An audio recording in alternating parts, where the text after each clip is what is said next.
Hello, everybody, and welcome to the GSA Any Super Metroid Tournament Finals. My name is Tracy. With me today is Adam Ferrari. Welcome, Adam. How are you today? Hello, Tracy. I'm doing well. I'm really excited for this match here. It should be a very players of excellent caliber, and it's been an awesome tournament sponsored by Vi, and we can't thank them enough for putting this tournament on. Yeah, absolutely. Via our sponsor, they're providing the prize pool for this tournament. If you'd like to know more, you can type exclamation point bet in chat and bet on this race.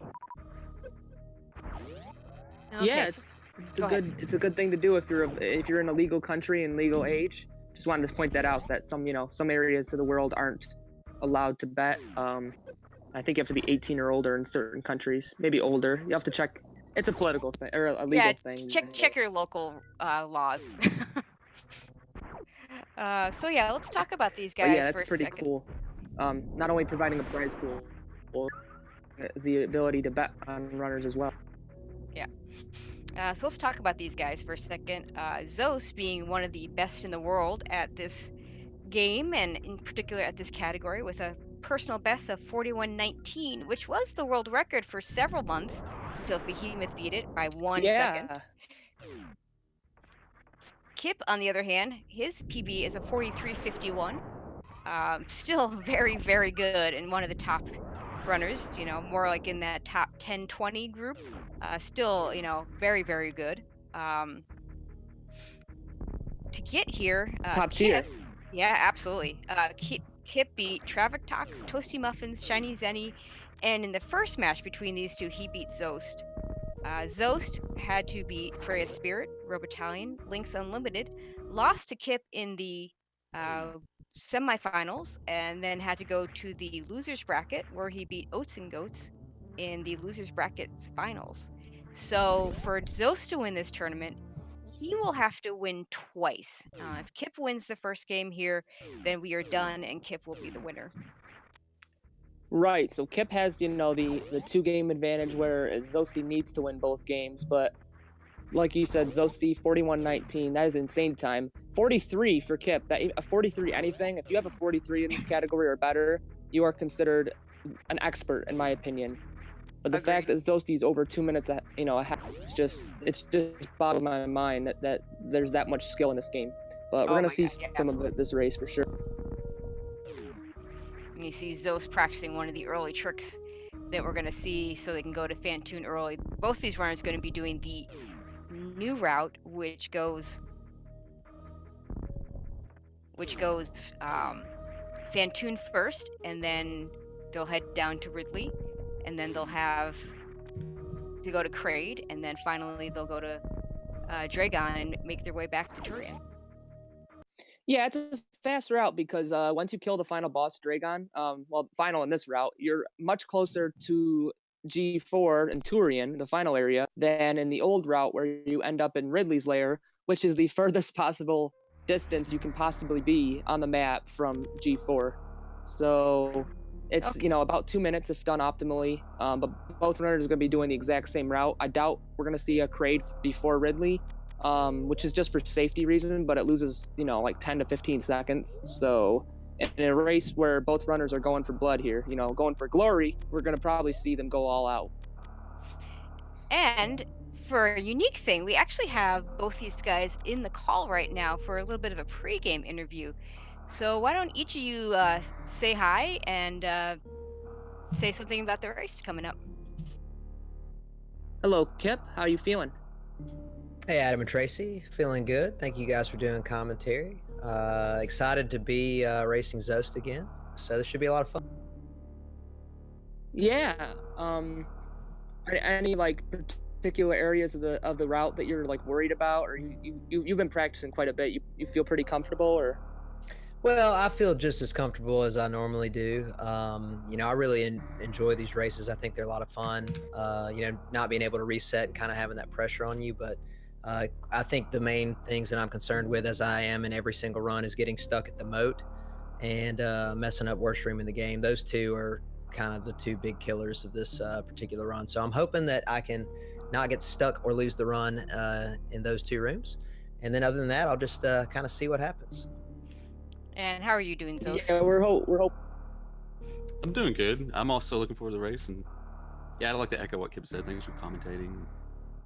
Thanks to the sponsor as well. I'm feeling good. I'm also been worried about moat. It's always something you worry about in an 80% race. My fan tune's been a little off, so that's what I was practicing for this as well, because my Dopplers have been a little off lately. So we'll see if I can get a good fan tune this time. I don't know. We're hoping for a good fan tune for both of you. Yeah. Let's hope for a similar fan tune anyway. We'd hate to see this race decided by fan tune patterns. Hey, I would love to see a similar fan tune too, because that would mean I'd get a 2 round. I don't know. Like I said, I've been having trouble lately. let alone, we're not talking fast and slow. We're talking number.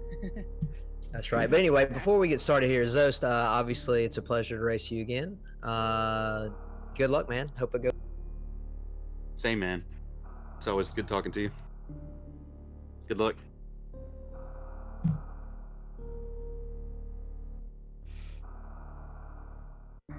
Such fine runners we have here, both Kipp and Zoasty. Definitely give them both a follow. They're grinding left and right, you know, Super Metroid, a lot of any percent, but different categories as well. Both very proficient low. I think they're both in the top 5 for low ice percent as well, which is, and if you think any percent is hard, you should see low ice. The Mother Brain fight alone is like 4 times as long, so 200 shots. 200 shots 200, with that yeah. ice charge beam. So yeah, it's that's quite the grind. It's about Very three and a impressed third. by him with that. Yeah, let alone everything. So we're just gonna get started pretty soon. When both runners are ready, they're gonna hit start and they're gonna head down the elevator into series.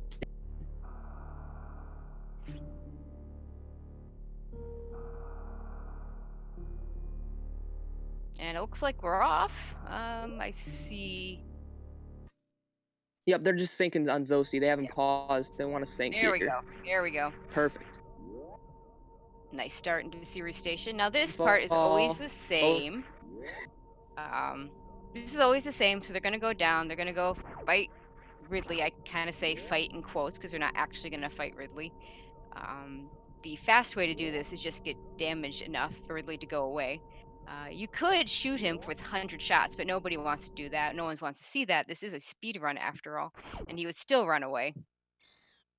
So they're just going to there's absolutely no reason to fight him. So you could make that like a meme category, like fight Ridley percent, and then like whoever fights Ridley the fastest and gets out of series the fastest would get the world record. But I don't even know if that's a category, so that'd be a pretty meme category. There is what's called a full completion category that involves killing Ridley here, but it also involves 100% items, 100% map squares, and I don't know that anybody's actually completed a run of that yet, so eventually someone maybe does. Okay, let's see how quickly they can get out of Series Station. The one place where you want a higher number rather than a lower number.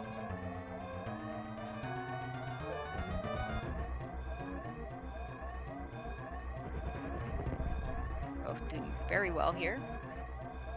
Zoast with a 46, Kipp with a high 45, so both getting out of Series Station very quickly.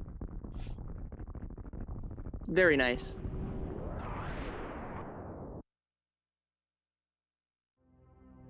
And they'll head on to the planet. Yep, planet Zebus. Currently in a eerie state. Last we saw it was blown up to pieces, but here we are once again. I choose to think that there was a bomb that didn't quite blow up the entire planet in the original Metroid game. Just Turian, yeah, just trying to trap Samus. And in fact, we see that little bit of old Turian right now. We're going to see it as the runners head down to pick up their morph ball. The one item that you absolutely need to defeat this game. Yeah, you can get away with not having a lot of items, but the morph ball is not one of them. Morph is definitely not one of them. Zoast making use of the moonfall, which using the moonwalk selection on your beginning screen, basically allows you to uncap your fall speed and make your falls much, much faster. That Yeah, strat's and you only saw how been much time around. that saw. Yeah, You saved 4 that seconds. that strat is only about 2 years old, so it's one of the newer strats of this game. A lot of runners don't like to use it. Kipp is one of those runners. In particular, using the moonwalk can mess you up a little bit on boss fights, in particular the Ridley fight. And there you see them picking up that all-important morph ball.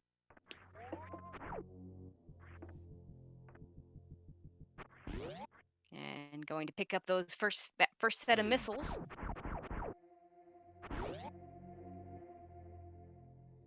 4. Normally you only need 3, but both runners are going to be picking up an extra pack just in case if they don't have enough ammo for Mother Brain. There's one that's like you can just walk right into it in Upper Norfair. Yeah, we'll see. I know both of these runners are usually going to do the full 4 packs of missiles.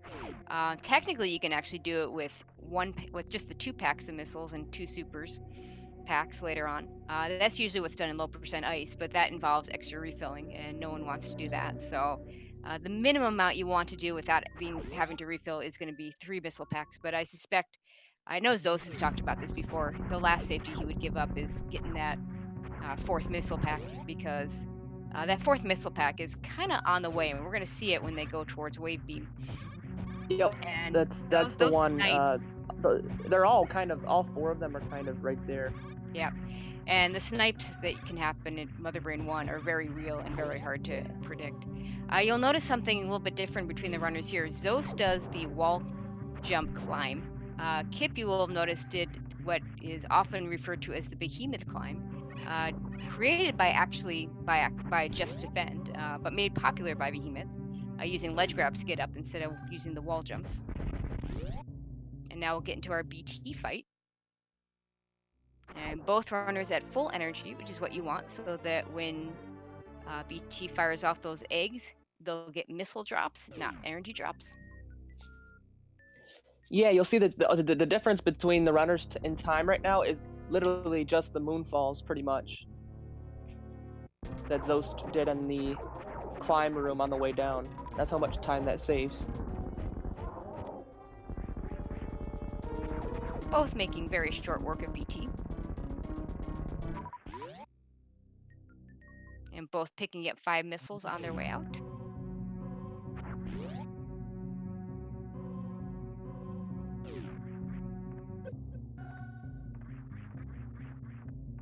Both doing a very nice Alcatraz to get out of that area. Yeah, the intended way is to go to the right side, but it's faster to get the left side Alcatraz escape first try.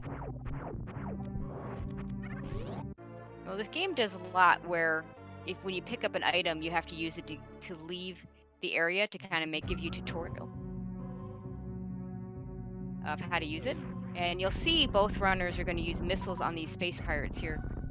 That way they conserve their energy, because they are going to Fantoon first. And they're going to go to Fantoon with 1 energy tank and no suits, which is a very dangerous fight. So you want to have as much energy as you can for when you get to that. Exactly. You'll see if in classic route they'll just run right through the pirates because energy is not an issue. That's but right. in this case, you need as much energy as you can for Fantoon, pretty much. It's a hard fight. Okay, now the first sequence break of the game, where we go get the early missiles by doing a mock ball. The intended way to get these supers is to already have speed booster. That would be a long way from getting these supers. And they'd have to fight Spore Spawn to get their supers, which is a very long and boring fight that no one wants to see. Yeah, there's actually a category there's only one category that involves Spore Spawn. Oh, well, technically there's 2 because the map completion, but where you actually have to fight them and get to them, it's actually, I don't know if you have to fight them, but you have to get to them. It's a Spore Spawn RTA. Yeah, actually there's 3, because there's also a mini boss RTA where you actually have to defeat all the mini bosses. Oh yeah, And that's like right. you said, map completion. More and more categories are being developed just because we feel bad for Spore Spawn because he serves no purpose with the mock ball. And in the most recent randomizer league, you'll actually see more Spore Spawn than normal, because sometimes he holds your first supers or first power bombs. But everything's in the normal spot here, so you don't have to worry about that. Zo's picking up that all-important charge beam. Kipp gonna do that too. without the charge beam, we'd have to pick up a whole lot more ammo. So very important item. Yeah, the thing about Mother Brain too is, thankfully, she's vulnerable to charge shots. So you only need to be able to pick up the number of missiles and supers needed to take out Mother Brain 1, because Mother Brain 1 is only damaged by missiles, which is kind of an homage to the first game. Yeah, I believe so. Okay, now this is where you see that both these guys are going to go up.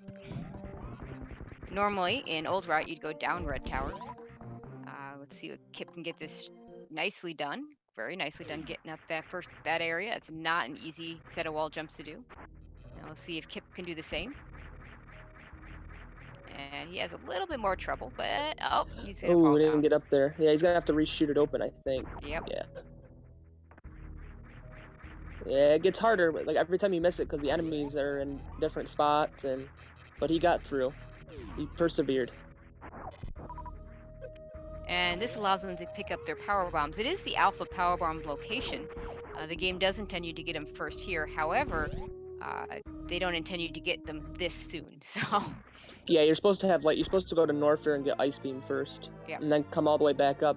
You freeze the enemies. That's how you're supposed to get up here, and then you're supposed to get power bombs, go back down to Norfair and get Grapple Beam or something like that. yeah, it's pretty much. Yeah, but we don't even see the Grapple Beam because we don't need it. Nope.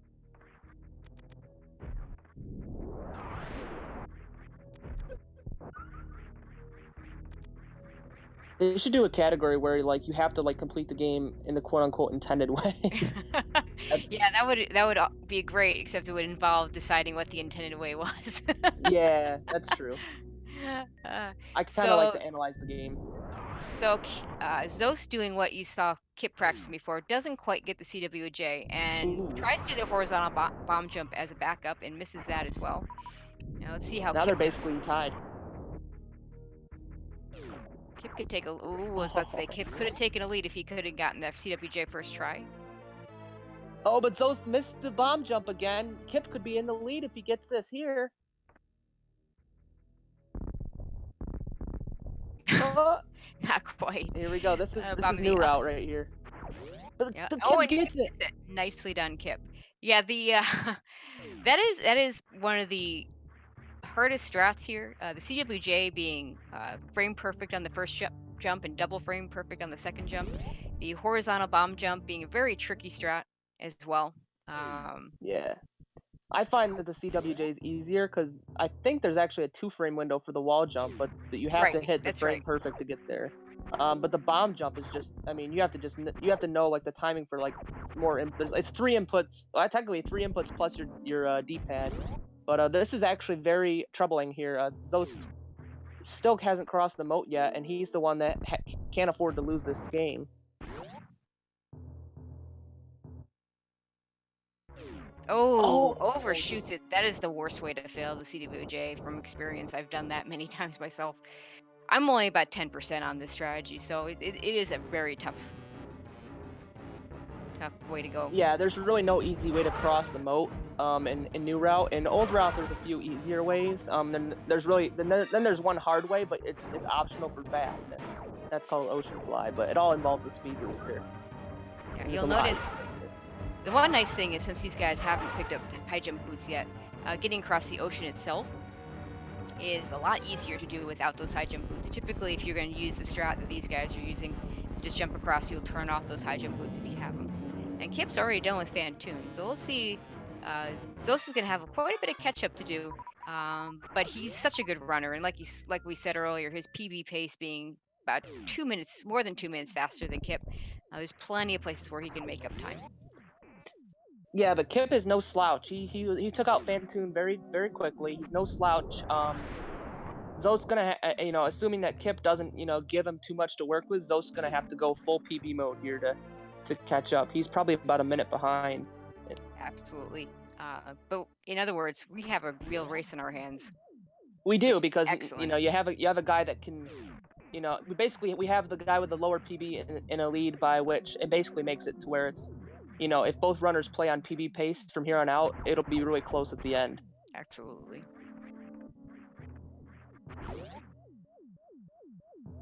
Looks like Zo's getting a slow on his second round of Fantoon. I think he got a mid on the first. One thing you'll see both runners is that their health was not an issue. A lot of other runners will have, they'll either die on Fantoon, or even these runners themselves in other scenarios will die or come very close to dying on Fantoon. Wow, this was a Not- very, very nice 2-round on Zost's part, so did a very nice job with Fantoon. This next spot that Kipp's going to get into, another important part, his energy is looking really good at 183. He can take 3 hits from these spikes. He'd only have 3 energy left. Ideally, he'll only take 2 hits from these spikes. This room being a little bit easier to do, again, without those high jump boots, since your horizontal distance is a little bit longer than it would be with the high jump boots on. And Kipp does manage to only take 2 hits. It was close. It was very close. So, he's trying to do some optimizations, and it's really fast too. He's doing like damage boosts and stuff to get out of rooms, into door transitions. Look at that clip. I mean, that's like almost instantaneous. He knows what he's got to do.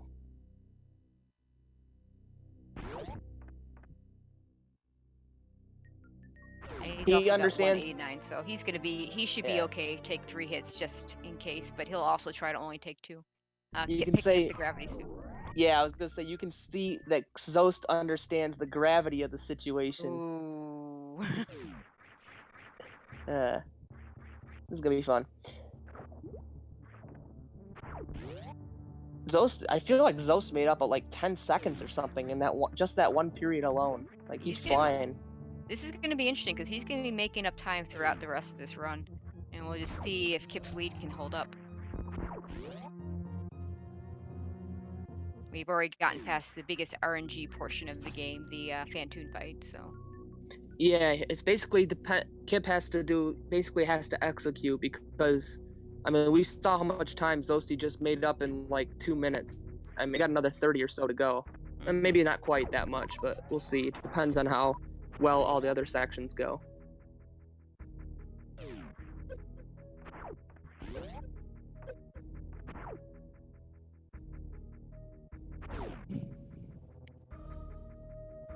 Like right here, Kipp doesn't do the moonfall there. Zoast is probably going to save a second or so just from the moonfalls alone. Well, that moonfall is not quite as optimally done without screw attack. Since he won't have screw attack here. That's a really fun moonfall we have screw attack on. That's true, Okay. because then you really fall. Yep. Kipp's gonna go ahead and pick up the Spazer Beam. We picked this up because by the time we're able to pick up Plasma Beam, the runners will have already defeated Ridley, and the only place it would then save time is at the Mother Brain fight. It just doesn't save enough time to pick it up for that, so we pick up Spazer instead. Yeah, we saw in one race where it looked like the person that was running new route was way ahead, but because the person that was playing old route, we had Plasma Beam, got to Mother Brain like a minute after, but like killed Mother Brain like 10 seconds. So they were synced going into Mother Brain 3. I believe that was Feral and ARC. That was a really good race. It's Kipp also opening the tube, but saves a little bit of time when they come back to Meridia. Yeah, you can kind of just jump right to the top, or at least get pretty close to the top and do like a couple of wall jumps to get through the door. Zoast doing a very nice moonfall around those rippers. Oh, I think that was the Does save a little second one. extra time. Yep, 2 of them right there. Very beautifully done.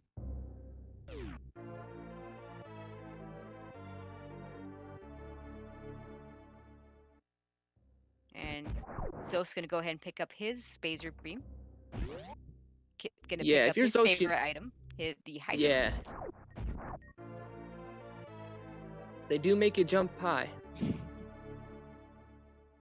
Yeah, if anybody's played without the high jump boots, it just makes everything a little bit more difficult. You don't know how important those are until you try and play without them. Yeah, basically it makes like a lot of the movement, the feel for the movement changes from here on out compared to everything that you've had to do up to this point. And there's a lot you have to do up to this point in New Route. Okay, Kipp going to pick up his Ice Beam. Has to do a mock ball in there, because again, you're expected to have Speed Booster at that point. The programmers actually thought they'd have Speed Booster. Lol. Well, there's a lot of debate as to whether mock ball was intended by the programmers or not, or whether it's a glitch. I think it's it's where you have like this technical thing that's in the game and you abuse it, sort of. I think it's a lot of just technical abuse. I wouldn't call it a glitch. I think it's an oversight from the programmers. But I do believe that the programs intended like other sequence breaks, like the going up red tower to get power Oh, bombs absolutely. thoroughly. Well, anything that involves something like wall jumping, because Yeah, because they even show you how to they do teach it. you how to do that. Oh, and Kipp getting the mock ball out of the ice escape, very nicely done. That's a very And- difficult trick. And also they teach you how to do the shine spark, which allows you to. I mean, in casual play, you could easily skip the moat. You don't even need to go to get grapple. Right. So there are plenty. It's a well-made game. It basically adds to the replay value. Okay, Zo's gonna pick up his ice beam, Kipp making his way to Bubble Mountain, which is one of my favorite areas to watch runners in because everybody has a different way of getting up here. Let's see Yep, what some Kipp people chooses. freeze. Yep, Kipp uses the freezer. Very beautifully done.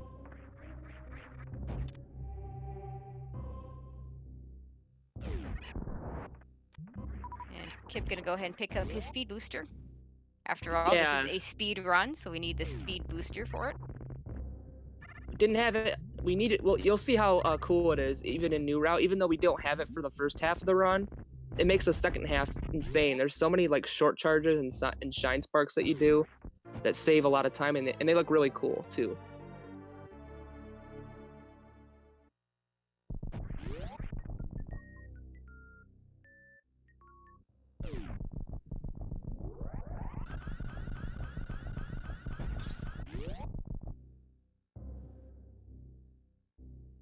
Again, another cool thing there that the designers developed the room so that when it's really slow to get to the speed booster, but on the way out it's like super fast.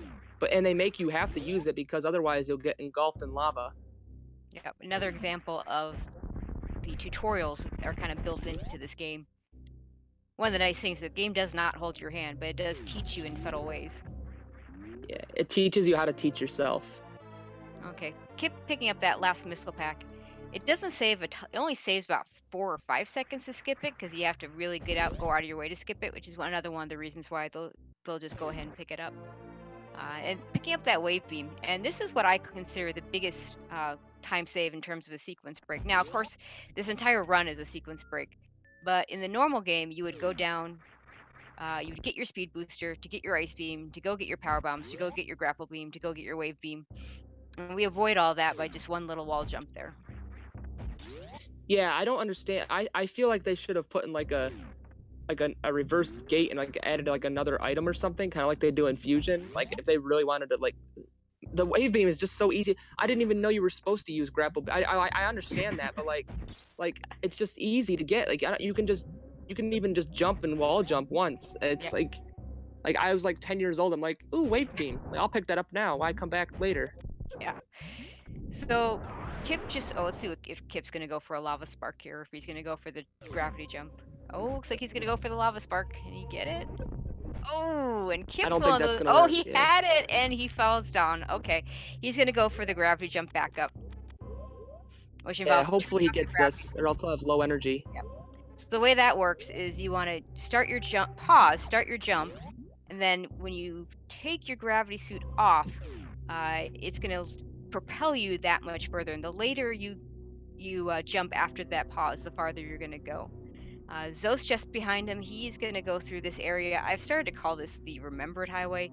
This is the way you would traditionally get to the right side of Bubble Mountain to pick up your speed booster. And then we didn't see it for a long time because we didn't need it until new route came out. Let's see if Zos can get a lava spark. And Kipp going for fast pillars, and he gets it. Very nice. He's It's low a health though. Very low health though. He's about to go into worst room in the game. Yeah, he needs this room to work, and he's already hit. Oh and he my has God. no health. Yep. And Zos is right getting the behind lava him. spark. Yeah, Kipp cannot afford to take another hit for the rest of this run. He's just gonna have to kill him, or retry. And He's gonna need to trying get the power bombs too. If power bombs a shame. He's trying to think of a way to do this and farm some health. Oh, decided just go for it. Can he get it? Yes. He Okay, does he's get it. still alive. And if Kipp has, He can't I would take any save. hits. Yeah, I would save Cannot before take any Ridley hits. if he can get there. We do not want to see a death. Okay. Through the amphitheater. Yeah, this is gonna give Zoast a chance to catch up quite a bit here. Waiting out the key hunters. Okay. Look at the guy. He's just going for it. Absolutely. No save. I mean, I understand. He knows if he saves, he's just gonna lose whatever lead he has. He's gonna lose that. Yeah, because he knows he's So, already lost quite a bit. I don't blame him for not saving, but you're right. There's a good chance he's gonna have to pick up those power bombs of shame, because right here, these Tuskigas really hit for a lot of punch, and there it There is. it is. Runs right into him. No saves. Game 1 probably going to Zoasty unless Zoasty dies before Pretty he much. realizes. We'll see if Kipp decides to restart. He ran right into. Maybe he was expecting a big jump. I don't know what he was expecting there. Didn't quite get the pattern he was expecting, I believe. That's gotta hurt. But the good news for Kipp is Zoast has to win twice, so he's gonna get one more shot at this. He will. Zoasty looked like he really struggled with that moat. I wouldn't be surprised if he struggles again. That's just something you have to practice. Maybe he didn't practice it as much as he wanted to. Well, the Super Metroid tricks can be kind of touchy sometimes, and sometimes they just leave you for a while, and then you get them back for no reason whatsoever.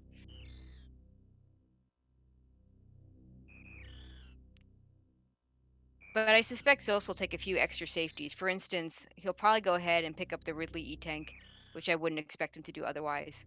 And then they'll pick up another E-Tank at Batwoon to go for a 4-tank run instead of a 3-tank run. And Zoast starting off with some X Factors. Looks like he's only going to go for 2 X Factors. Yep. And Zoast, remind you, still hasn't saved. So if he doesn't save and gets like chain damage or something, Kipp's. I guess that's why Kipp is restarted. Maybe in case we have to do a full retry here. Yeah, well, Kipp might as well. At the very least, it's extra practice for the next game. That might be. He might be deciding whether or not to use his practice hack or just keep going with the run. It looks like he's going to keep going with the run. No, he's using the regular game right now, so yeah. Yeah.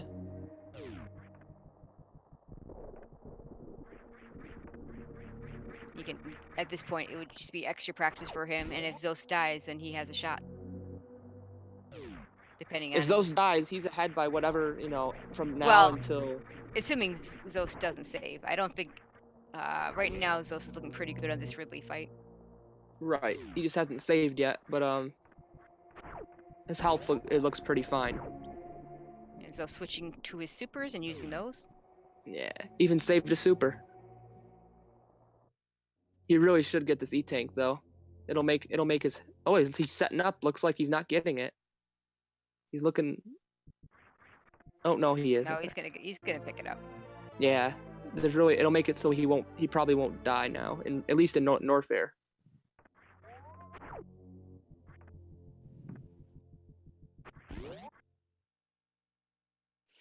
Okay, Man, if Kipp got that lava spark, he probably would have saved a lot. He would have saved a lot of health. Yeah, that's one of the risks you take when you do Ridley before Kraid. If you'd done Kraid first, you would have had Barrier Suit, and there's only a couple places where it makes a difference whether you have Barrier Suit or not, and that's one of them, because you have to take that gravity suit off to do that gravity jump. You're gonna lose more energy with the Barrier Suit off than you would with it on. The other big difference, and the reason why the runners will pick up Barrier Suit, is at the very end of the game, when you go to fight Mother Brain 2, that Rainbow Beam with Barrier Suit does 300 damage, and without, whether or not you have Gravity Suit, will do a full 600 damage. So in order to skip Barrier Suit, you would have to get 3 more E-Tanks, and of course it would take much longer to pick up those 3 E-Tanks than it does to pick up the Barrier Suit. Yeah, because you have to kill Kraid, and Barrier Suit's in the very next room, so it's a lot better than having to hunt down 3 extra E-Tanks, and you have a couple extra fanfares. Yep. So we're talking probably 30 seconds. Maybe not quite 30 seconds, but depending on how optimal it would be, but it's not even a consideration in any percent. And Zo's making very nice work of that pseudo screw with the charge beam on. Yeah, he's having a fine escape. He'll come out of here probably with at least an E-tank and some spare change. Okay, but these three musketeers are no joke. It's kind of the last middle finger that the game gives at you as you leave Lower Norfair, since the key hunters, you kind of not so fast, my friend. You still have to face us. Yeah, and with this little health, it's I mean, he got the extra E-tank. If he didn't do that, he probably would have died. Unless he probably would have played it safer. Soon, but you know, getting that Ridley E-tank probably saved him there. Very possibly. A lot of times you'll see Zos pick up that Ridley E-tank and skip the Batwoon E-tank. I suspect, knowing that he's quite ways ahead, he'll go ahead and pick up the Batwoon E-tank as well. Yeah, I'm assuming he's watching the race. He knows Kipp took a death. Maybe he doesn't know how, but you can tell by, you know, if you're in a race and you don't want to hear like what the commentators are saying and you leave it on mute, you can still see that he's back at Terminator and I'm, you know, heading to Kraid. Okay, and he's gonna make very quick work of this Kraid fight. One of the nice things about doing it in this order, he was able to use all those supers. And you'll notice in old route, you won't see the runners use supers, especially since you have that plasma beam. Supers are the fastest DPS against Ridley, but in old route, you want to save those supers for your mother brain fights. Whereas here, you get basically a couple of free refills when you get down to the Kraid area, because mini Kraid pretty much drops 5 supers no matter what. So yeah, there's like a almost 100% chance he's gonna drop at least, I think, 3 or 4. And we'll see if Sos can get the quick kill here. Looking good. And very quickly puts down Kraid. He could do that in his sleep. And picks up that all-important Varia suit.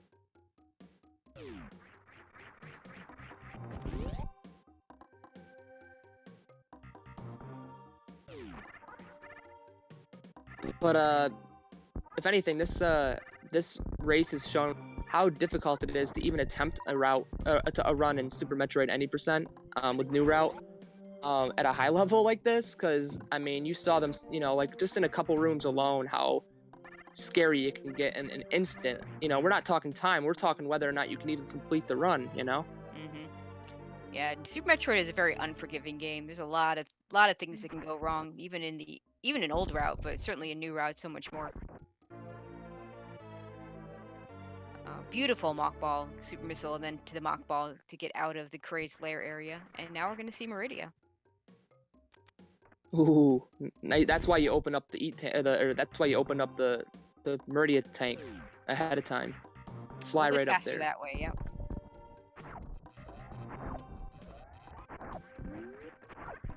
At this point, Zost is just flying through. Just so beautiful to watch his movement. Yeah, we're gonna see the full halfie probably as well. If he gets it, he probably will. He's certainly more than capable of it. Yeah, but first we're gonna see him fight Batwoon. He's probably get a nice little 1 round. Yeah, you'll notice he turned his went back and turned Spazer and Ice off to set up for the X Factor opening. Yeah, in order to do the X Factor, it just has to be wave and charge, I believe. That's right. And then he'll fire 7 supers, and he's got 8, so he's got more than enough.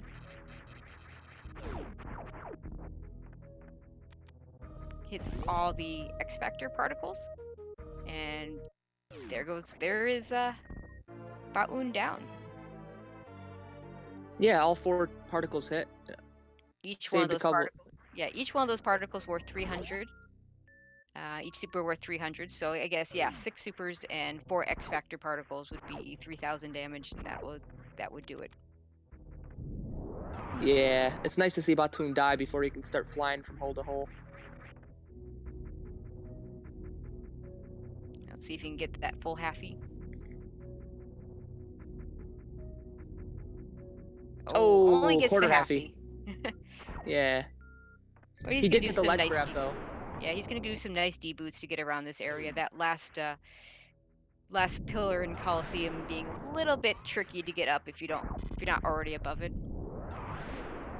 The intended way to get through that room, of course, being grapple beam, which is by the way, the absolute worst way to try and get through that room. Intended way. Imagine doing an intended route run and you have to do the intended strat. That would just be awful. Yeah. At least in that area it would be. It'd look like a Donkey Kong game. Kipp, in the meantime, going back to wreck ship and having a little bit of trouble crossing the moat again. Yeah, it's a good time to practice moat for sure. Because even if Zoast dies here on Dragon chain damage, he's still got enough time to practice this a little bit.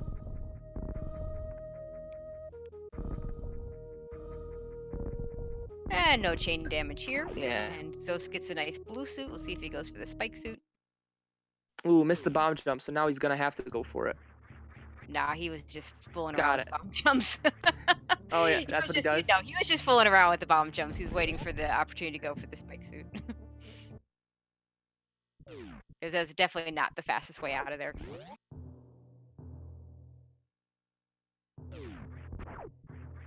And gets the reverse halfie, no problem. What a gravity jump would be faster if you just went for it, I believe.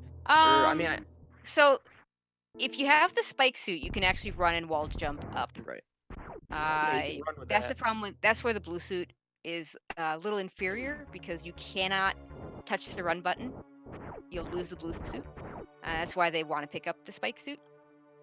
So if you have the blue suit, then you'd have to either do a gravity jump or a bomb jump or pick up space jump. And these guys aren't going to pick up space jump because assuming they get that spike suit to cross the Coliseum area, there's really no place that it would save you time.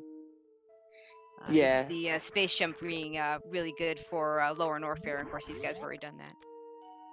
The problem with spike suit is it's double frame perfect, and each input has to be within I think 8 or 11 frames or something like that apart. Yeah, there's some bad frames. If you get it on there, you just lose it entirely. Yeah. And then you'll have to wall jump back across Coliseum.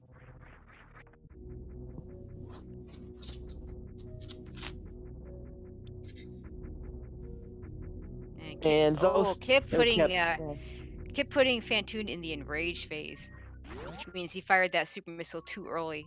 Anytime you shoot Phantoon with the super, he's going to go through this. And it takes about 15-20 seconds to get through it. It's not really that dangerous so long as you have charge beam. You'll notice he had the pseudo screw going through it, and of course there's just one missile off, so which is almost always the case when you do that. Meanwhile, Zoast, nice little blue suit there to plow through those. Love that speedball.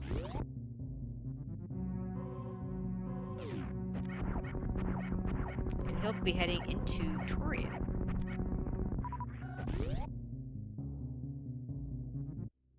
Yep, and there's a little waiting room here. He gets to take a little bit of a breather while the statues crumble, or at least they lose their goldenness. Yep.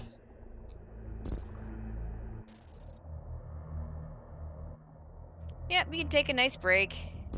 This is one of the places the game does this for you. You have the bowling animation, and of course the cutscene going into Mother Brain 3. Yeah, by the time you get to that cutscene though, it's pretty much just like if you're going for PB and you need to have a good escape. Otherwise, it's just like, well, this run's pretty much over. While it does happen, it's pretty rare to die to Mother Brain 3 and pretty rare to die to the escape.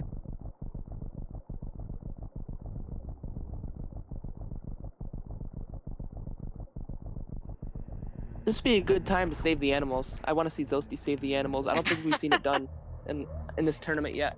Yeah, Zoast will on occasion do that. It's something that you could bet on. See where I'm going with this? Yeah. Yeah, we're going to talk about vi.gg. Vi.gg. Exclamation point bet in the chat if you want to bet on the runners. Shoutouts to our sponsor, Vi.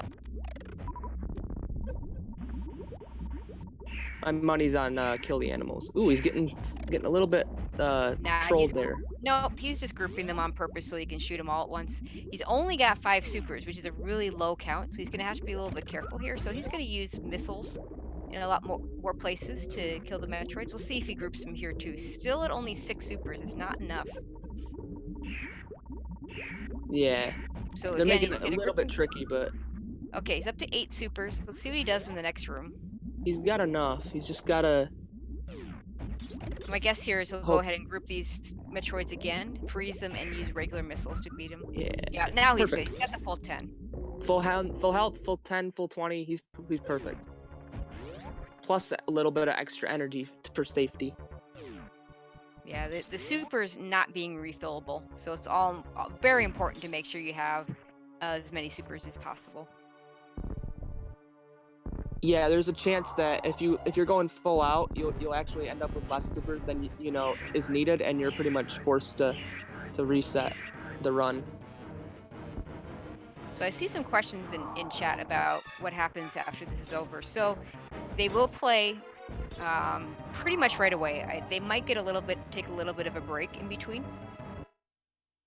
But yeah, the plan is to play both races today.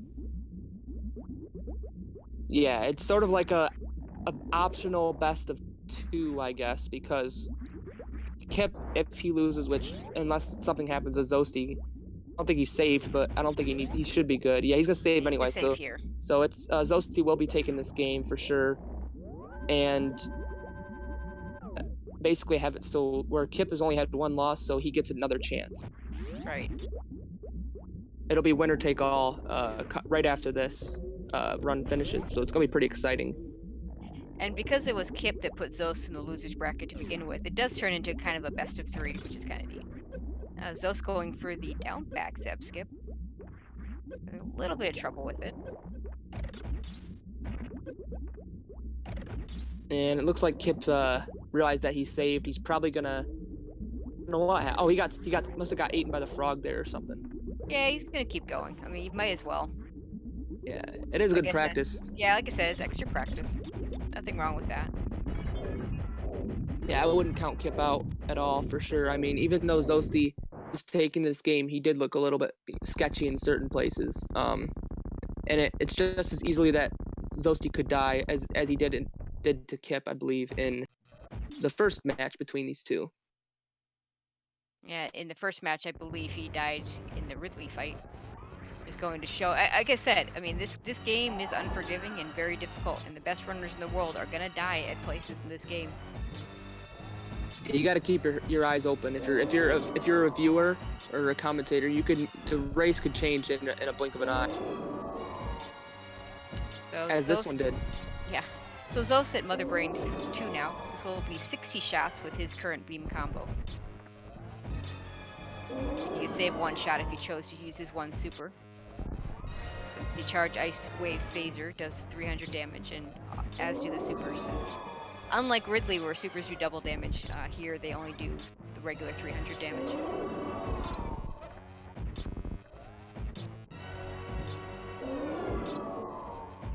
He has to keep his health above 3 energy tanks, and then 1 to spare, so that way he will basically not die to the rainbow beam.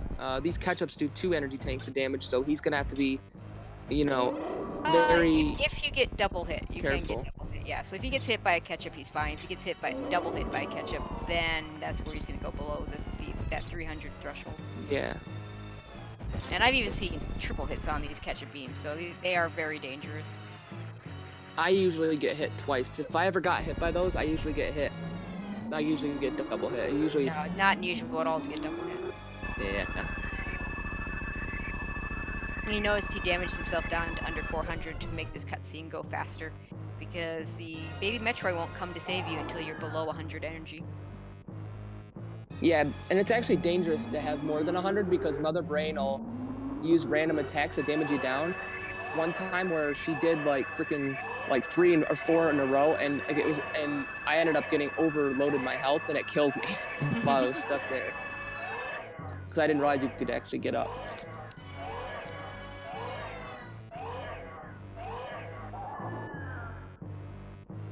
And also, for any of you that are familiar with some of the other categories, the runners can't do stand-up glitch here because they don't have enough E-tanks. To do that, you need to have 7 E-tanks. So the amount of time that would save would not be worth picking up the extra energy tanks. Yeah. It's like 100% thing. Among other categories. Randos. If you have like a lot of energy tanks in a rando, sometimes that's an option. You also see it in RBO a lot.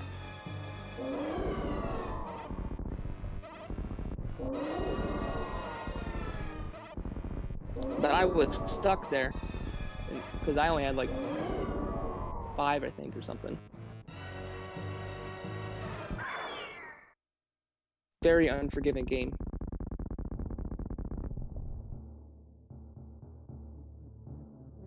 But now we just have Mother Brain 3, which is not really meant to be the difficult part, so don't expect Zoast to have any problems here. Yeah, her head's gonna be bopping back and forth. This hyper beam is just too powerful.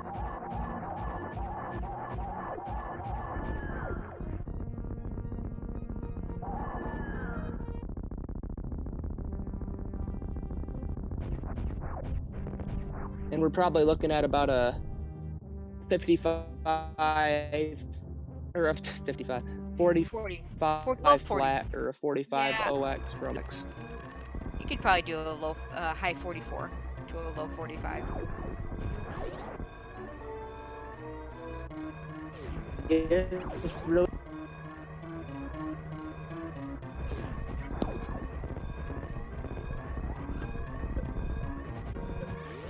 saying that everything that happened to Zoast, I mean, he lost like a minute in hope, and he still has a chance to get a 44. I know, isn't that crazy? That's insane. A lot that are really good runners have a PB that's like a 45, and they're really good. And he's gonna beat their PBs with a minute lost in moat.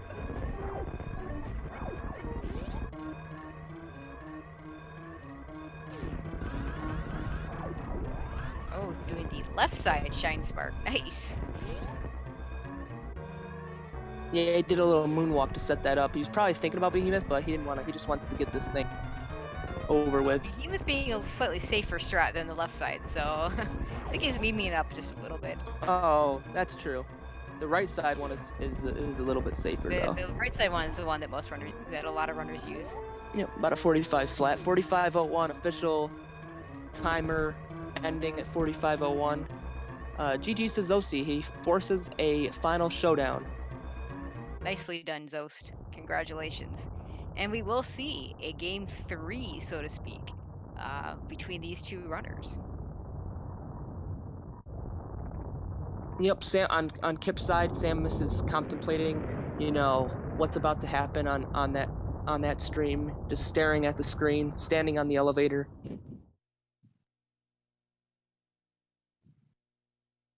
And I think both runners are gonna have like a minute or two to get ready for the next round.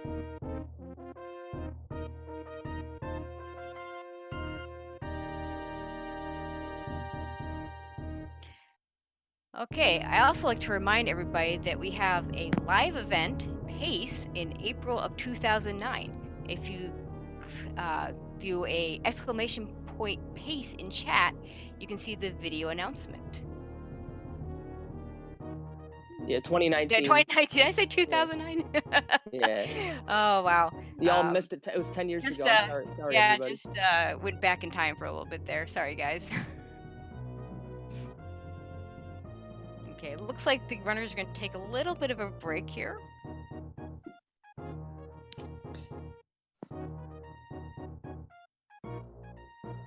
I'm going to take a 1-minute break as well, if that's okay, Tracy. That sounds good. Thank you very much. You can watch the credits and watch Kipp do a little bit more of his run. Very nice.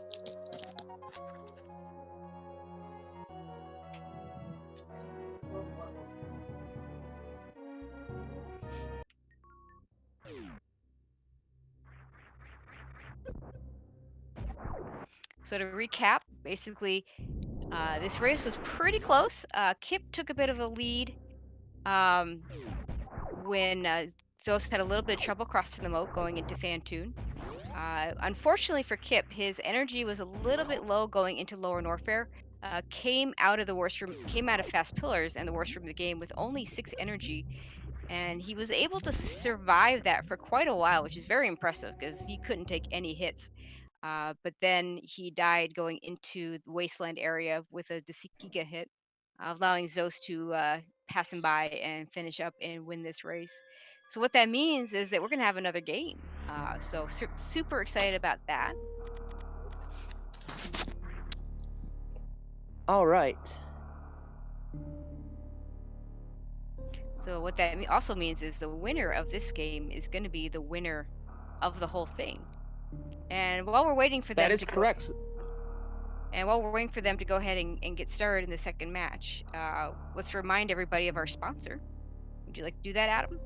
Absolutely. Gotta give out shout outs to Vi, our sponsor for this tournament, as well as the Odyssey and 70-star tournaments, which are also going on, wrapping up, I believe. Actually, I think they wrapped up over the weekend. I'm not sure, but I'm not quite sure about that. But Vi, if you type !bet in the chat, it'll give you a link to where you can bet on the runners, and it's really cool for all 3 of these tournaments that are happening.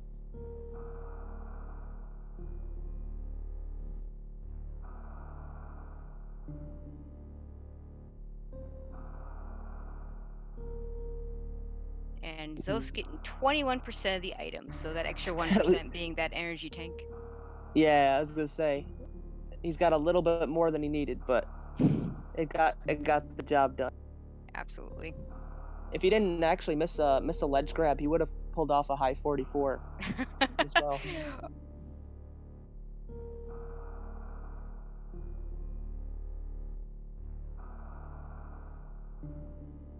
He just didn't want to get world record on stream and have to like upload this VOD per se. So he thought he'd throw a minute in the moat Kappa. Okay, it looks like we're gonna be about to start that all-important final race. Good luck, runners. Absolutely. Have fun. They worked a lot. They worked really hard to get to this point, the final match of the tournament. And here we go.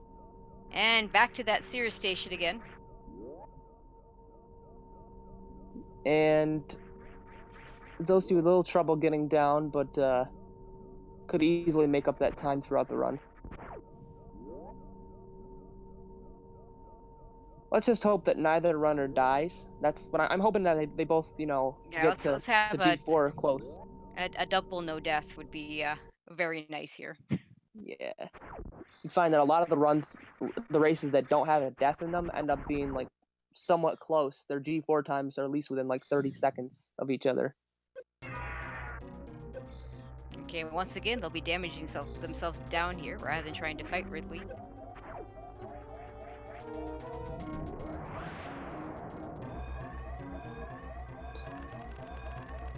Let's see how fast they can get out of Cirrus Station this time.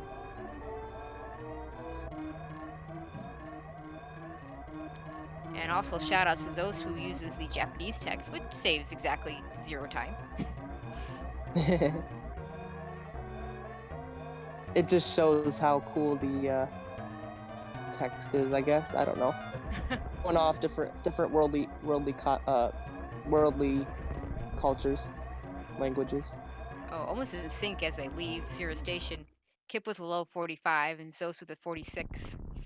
Yeah, that 1 second that he lost at the very beginning, he just made it up right away in the escape, and we're in perfect sync.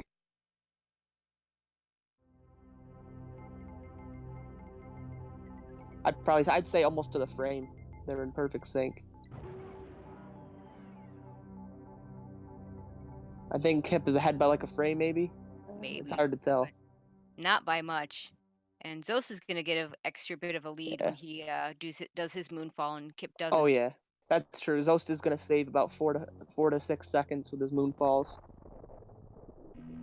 Just like last race, Kipp does not do the moonfall because it does alter your controls. This is a relatively new strat, so a lot of players didn't want to change the way they turn around and stuff like that, because it is a very profound change in the controls to have the moonfall equipped.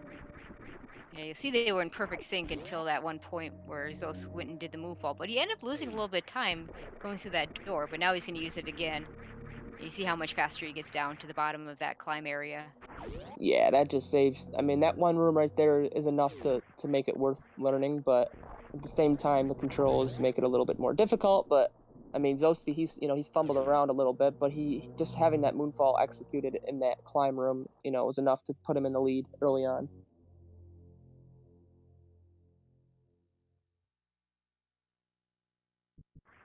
And both again picking up the all-important morph ball. Yep, trying to optimize their movement, do a little, get it, and then wall jump off the pedestal, and you'll see, it's really cool to watch Super Metroid movement. It's very satisfying. It's one of the cool things I like about Super Metroid speedruns. It really is so much about movement. It's not about let's glitch through this area and skip a whole bunch of stuff. Because I mean, there are categories in Super Metroid that do that, but in the major categories that most players run, it is about the movement. Yeah, believe it or not, there are no major glitches despite all the sequence breaks that are done. This category is any percent no major glitches. Every skip that's done is just a movement optimization or a technical abuse, sort of, but it's all stuff that is built within the game's programming. And yeah, the biggest glitch in an 80% run is the sub skip at the end, and that's pretty minor. Yeah, the only one that boggles the mind a little bit is the fact that you don't have to fight the Zebatites, which is important because you'd have to refill your missiles, which is impossible. Or get more to even ammo. consider. Yeah, exactly. And Kipp having a little bit of trouble getting up the climb, using those ledge grabs instead of the wall jumps that Zoast uses. Yeah, the thing about the behemoth climb is yes, it looks cool, and a lot of players are more comfortable with it because if you fall, you don't fall as far. But it's a lot harder. It's a lot easier to make mistakes, I feel like, with the behemoth climb. Zoast picking up bombs, about to do his bomb chorizo fight. And really, which climb to use is more of a comfort thing. Ledge grabs being easier for some people, and wall jumps being easier for others. Even after all that, Kipp's not too far behind. Yeah. You'll notice the positioning setup. They both set up in different positions for this fight. Yeah, every runner has unique ways of fighting the bosses. Yeah, Kipp's setup is one I see from more runners. I think Zoast is a little bit more optimal with where he's set up for this fight. Both going in with 99 energy, so they'll get the all-important missile drops that they want.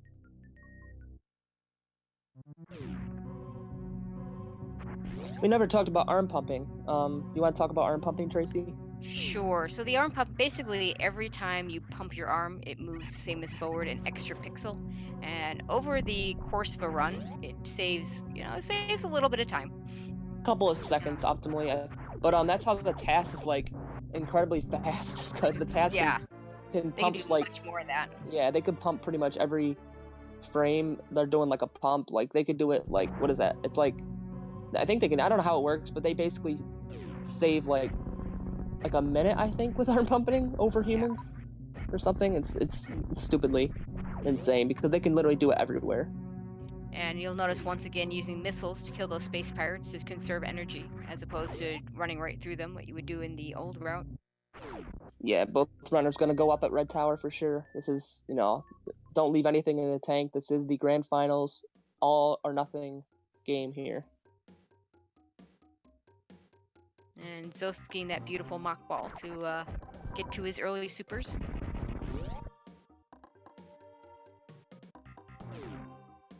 And Kipp as well. Yeah, you rarely see any Super Metroid runners mess that up. But I remember seeing you very rarely see the top runners mess that up. Yeah, that's what I mean, the top runners. But because I mess that up all the time, and I'm not a top runner, so.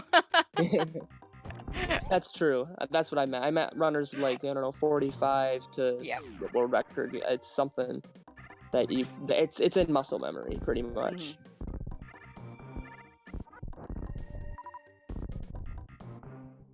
Yeah, Zoast taking quite a lead here. So we'll see what happens with the mode. That could even things out. Fantoon patterns could even things out.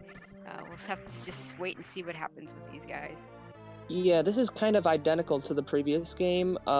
He's just I think Zost's a little further ahead because last time they were like one fanfare apart, so Zost's about Yeah. an extra couple of seconds. But with the troubles that Zost had on the moat, and Kipp getting through pretty quickly, I mean, I wouldn't be surprised if Kipp, does take the lead at moat or Fantoon or, anywhere really. It's really easy to lose time in this category.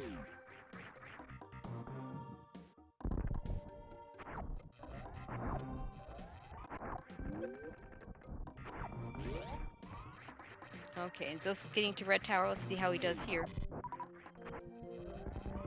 Gets the shot off, and very nicely does it first try. Zost being known for his early game, and he's I bet he's probably like 10 seconds at least behind his PB, but he's still ahead of most people's pace coming into power bombs. A reminder, Zost PB being that 41.19, which is just insane. Yeah, 1 second off the record. He had the world record for about 6 months before Behemoth managed to get it. I want to say in September. Yeah, and Behemoth's still doing runs as well. A lot more no resets, but definitely capable of improving his time, as well as Zost. Yeah. Yeah, I wouldn't be surprised if the record dropped a little bit more too. Okay, so they're both picking up their early power bombs. Like Zost, I feel like he made like hardly any mistakes, but but the mistakes that he made, like he's still got a sub-9 elevator, which is like top tier. I don't know where sometimes I question whether I'm not being serious, but sometimes I think that his game runs like at twice the frame rate or something. Like where does the time come from? Oh, here we go. I prefer to think of it as someone like me being just half the frame rate. No, that's not going to get the CWJ, so we'll see if he can get the horizontal bomb jump as a backup. Kipp set up for the CWJ. That might do it. Let's see. He got it. Kipp does get it first try, so that gives Kipp a bit of a lead here. The lead changes in these races. Oh my goodness. The moat just being the ultimate decider here. And Zost finally gets the horizontal bomb jump.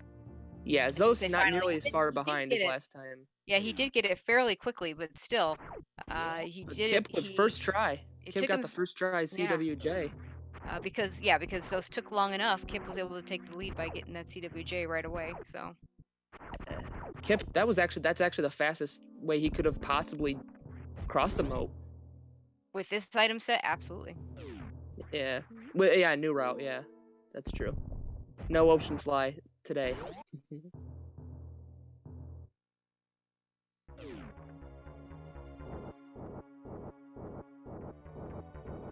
Okay, let's see what Fantoon has for us today. Yeah, we could actually see, depending on RNG, we could actually see Zoasty take the lead here, let alone, the fact that he can get a 2-round Fantoon in his sleep.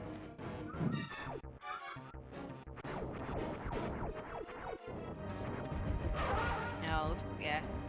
Ooh. Kipp's starting off the slow and having a little trouble getting those shots in. Looks like Zost got a fast, so I think that was a mid. Fast is like almost immediate. Yeah. No, I was looking at Kipp's screen, didn't quite see that, so yeah, I'll take your word for it. I think Kipp got slow mid, and it looks like Zosty's getting mid slow. But Kipp's gonna have an extra pattern, so yeah. Oh, Zoasty missing the Dopplers though, so both runners gonna have an extra cycle. And Kipp getting trolled, he's getting a slow extra. Really bad Fantoon RNG, but Zoasty getting a medium there. And they're almost in perfect sync because of RNG. Kipp got very bad RNG, Zoasty got okay RNG. Fantoon going down at almost the same time. Yeah, they both took 3 rounds, but Zoasty got 1 less slow. I think Zoasty got slow mid, and Kipp got slow mid slow. I think. Yeah, maybe slow. I don't think it was slow. I think there's only 2 slows.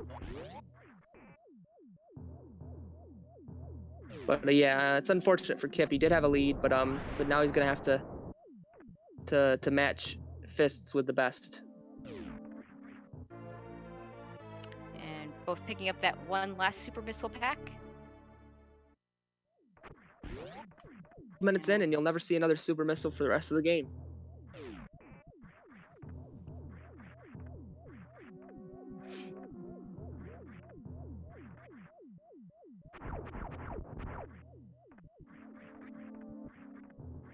Those with ever so slight lead here.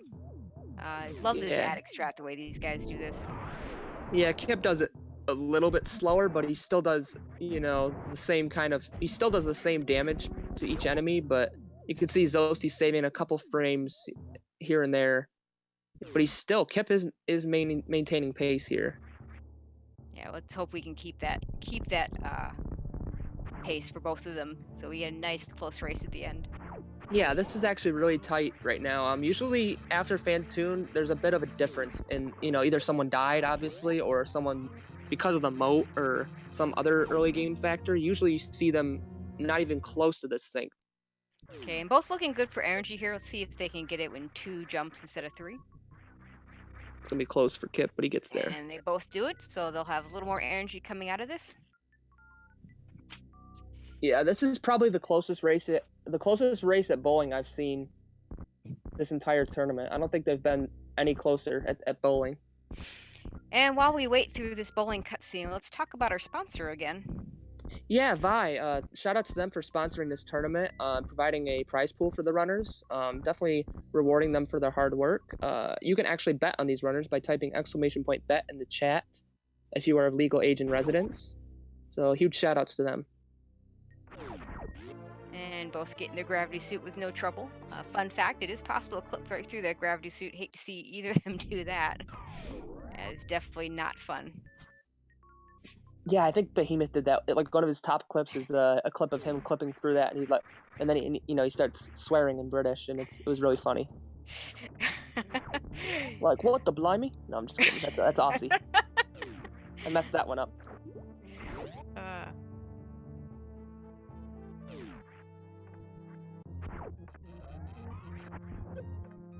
Ooh, taking damage there. Kipp's a little bit low on health. Those crabs do, I think, 40 damage. Those crabs hurt. Yeah, you see why zoasty did the pseudo screw into them. Make sure that he's invincible. But Kipp didn't get his spin jump, so a little low on health here. But he'll probably just have to farm extra when he gets to the speed booster area.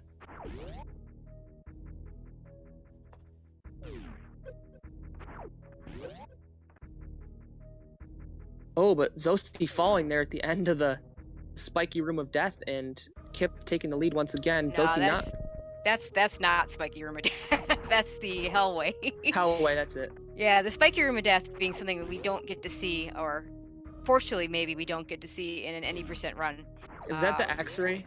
That's the room in Wreck Ship that takes you to the Wreck Ship E-Tank, where you have spikes, platforms that can hit you double for 200 damage.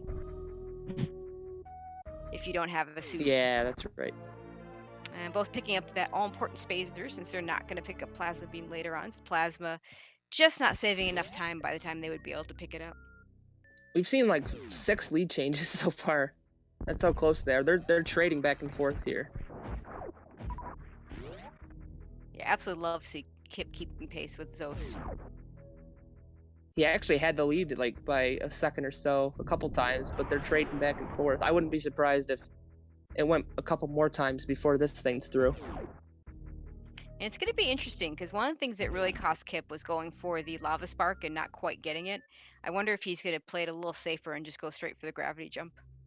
Yeah, because he knows if you don't have that extra E-Tank from Kraid by doing Kraid first, which isn't really an option for him right now, then we're probably going to see just a first try gravity jump. He'll probably do a damage boost off one of the enemies so he can get there quicker, but it really depends how much health he has. Yeah, and Kipp has only recently been implementing the Lava Spark into his run, so having it messing up his run earlier, I would guess that he's not gonna go for it this time, but we'll see.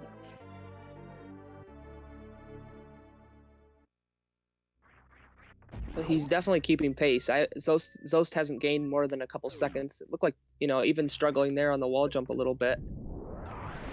Yeah, it made up a lot of time in that room.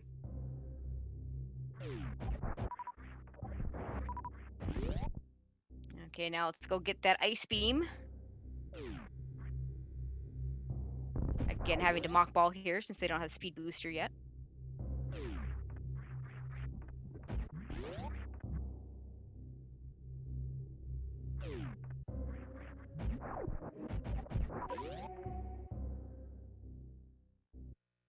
There we go, pick up that ice beam. And now we'll head over to Bubble Mountain.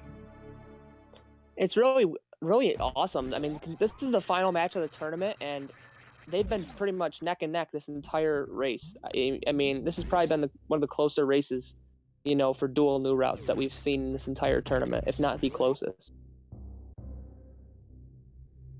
Zoast getting the ice escape mock ball, as just Kipp.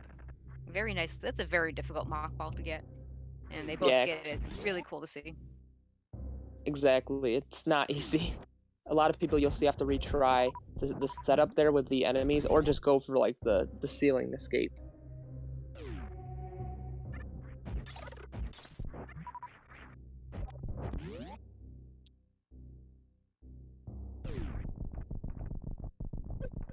And Kipp choosing to go down below and morph ball through this area, and Zoast going up top.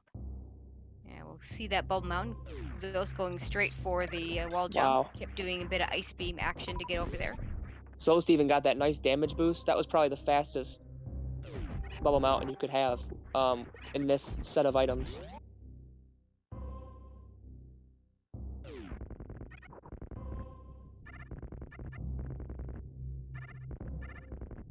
Let's get some hype in the chat. PogChamps, look how close this race is. We're like a few seconds apart. This is the grand finals, game 3, technically game 2, but like you can't get much closer than that. You can't ask for any more than this. I mean, neither one of them has died yet. They both look good on health. We might see a couple lava sparks. Kipp's feeling it.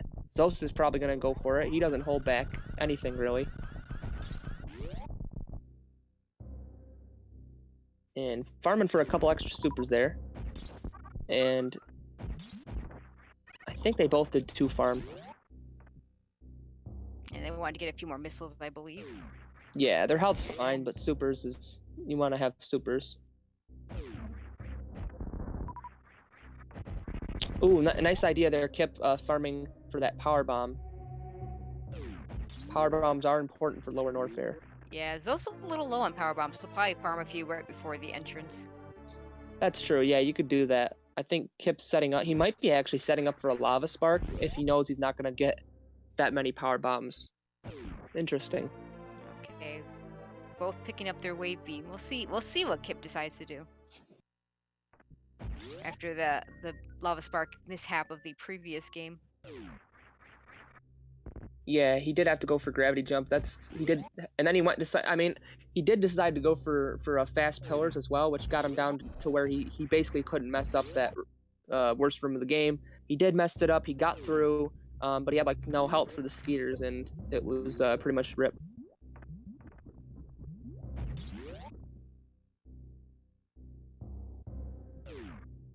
Okay, Here we go. This is a key point. Yeah, notice he's going to kill some of these guys to get some more power bombs. And let's see. It looks like Zoast is going for the lava spark.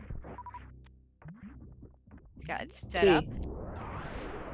I think he's got it. And he does. He's got it. That's huge. And let's see what Kipp does. Yeah, Kipp's just going to go for the gravity jump here. Yeah. So Zoast gonna save a little more time, but at the same time, you know, Kipp not wanting to die in the grand finals. You know, he wants to give Zoast a run for his money, you know, without dying. So I definitely respect that. It only lost him a little bit of time to have to go through that gravity jump. And since he went ahead and turned off his ice and spacer to set up for the X factors that he'll start off Ridley with, he didn't lose as much time as he could have, because he was going to have to do that menu anyway. He did that about as fast as he can. He went in knowing he was going to do that strat, and he basically salvaged as much time as possible.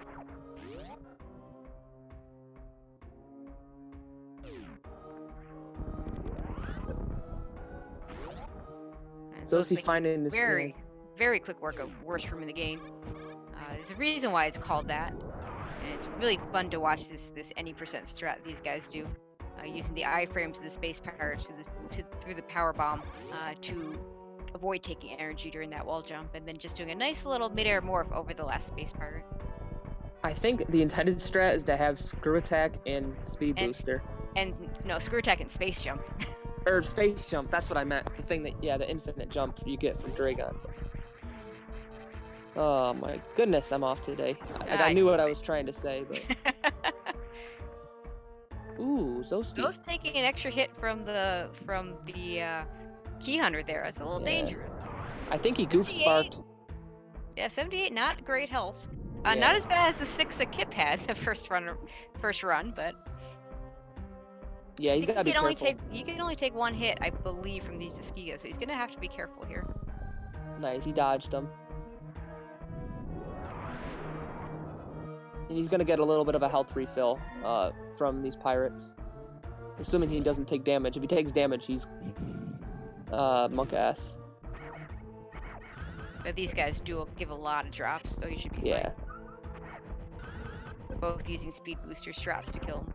But the funny thing is, Kipp actually made up a lot of time because zoasty did have a goof spark. He did take some damage, but Kipp kind of flying through here. So, you know, keep maintaining his pace, and he's not that far behind Zoast at all. He's got max supers. They both got max supers. He's just farming for, I guess, power bombs. I'm not sure. I assume that's what he wanted. That way you can have having a few extra supers for the Ridley fight's very, very good. Yeah. Zoast getting the first X Factor, getting the second X Factor. Looks like he's only going to go for 2 of them. Kipp going for 1, going for a second one. Going for 3. Going for a third one. He's going to go for the 4th one. Oh, he went for it, didn't quite get it. You're going to see some interesting animations here as he waits out the X Factor. The difficult thing about using these special beam attacks is that when those particles stay on screen, you cannot fire anything while they're still on screen. So Kipp had to wait for those to either hit something or to disappear. We have nicely synced Ridley fights here. This is an insane race. Despite everything that's happened to each player, like here and there, like they've basically canceled each other out. Zoast having a little bit of a better Ridley fight. It looks like Kipp's getting a lot of pogos, which is RNG. You can't control it, but you can manipulate him. You can manipulate him a little bit. The more you jump around, the less he's going to pogo. And plus, if you hit him in the back, he can switch his pogo around. And you'll notice those turning off the ice and spacer again, because he's going to use X Factors on Bot Wound when he gets there. Let's see if Zoast's going to go ahead and pick up the E-Tank. Yeah. Zoast picking up the E-Tank. We'll see if Kipp goes ahead and picks it up as well. Looks like he's setting up for it. Yeah. That was, you know, he could have taken the lead there, but at the same time, 74 health. You know, basically four hits, you're dead. Actually 3, because you're going to take damage before you get to the 3 Musketeers, so.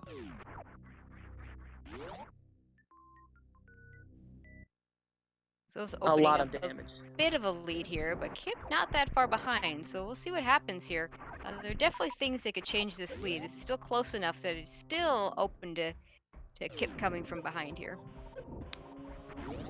Yeah, Kipp, you know, he's making sure he farmed a little bit there. He's just trying to make sure he's got the ammo he needs. He was farming for supers there. He just wants to make sure that he goes fast, but at the same time he plays smart. And that's what Kipp does. That's what makes Kipp so good, is he can play. He has a great race mentality. He plays like he plays smart, but he also, you know, tries to keep pace as much as he can. Zoast a little bit of trouble there, but he's getting through. And both runners having gotten a very nice speedball out of a wasteland. Yeah. This run would be a waste if he didn't get that strat.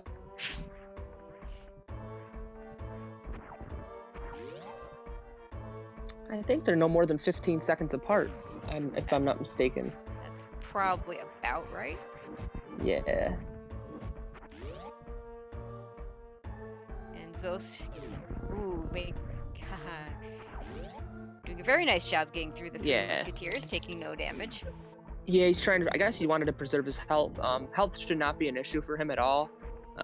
He could have just plowed through them if he wanted to, kind of like Kipp is. Kipp taking a little more damage than he wanted to there, but yeah, pretty nice escape for both players. Health won't be a real issue again until they hit Dragon, where chain damage is a definite thing that could happen. Yeah, but they happened can to always Feral. pick up the Botwoon E-Tank if they want to. Yeah, they don't even need to farm. I think both runners made that nice cycle. I don't know if zoasty did, but Kipp made the nice cycle where you can just kind of like bop off the little ball and you're pretty much right by the door.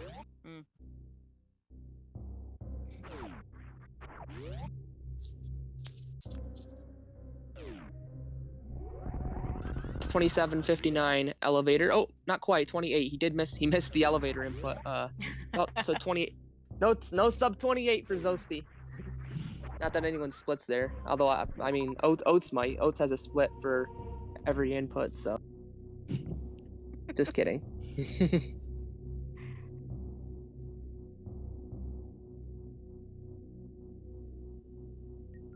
Now they're 13 seconds apart.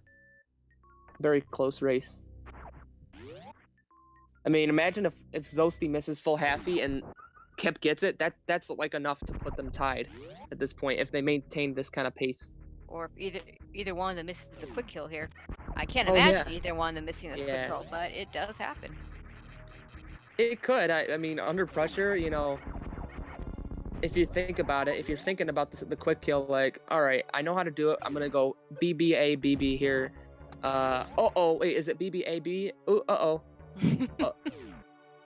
Both runners actually lay down during this intro just to reduce lag as well.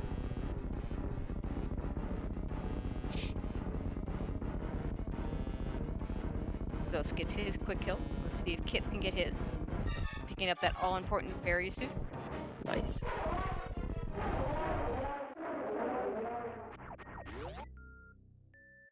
I think Kipp did a quicker farm there too. More supers as well. Kipp got some really nice drops. Not that it matters because you're gonna get more from the. You're gonna get more from mini crate here. But you know he didn't have to worry about it as much. You know he's just. I think he made up like a second on that crate fight.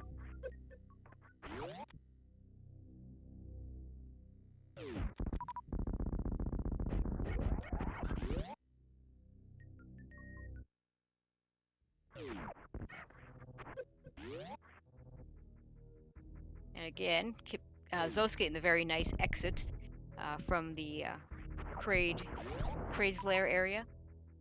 Getting a very nice entrance into Meridia. Let's see what Kipp does here. With that. Yeah, Kipp Also has to getting keep that his- nice exit. And he is. Kipp has really came to play this game.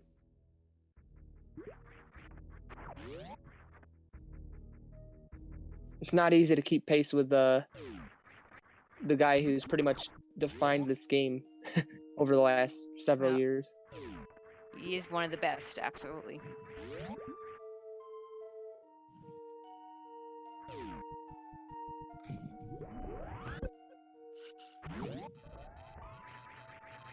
A real question is, will zoasty get the short charge and will he get the one round on Botwoon?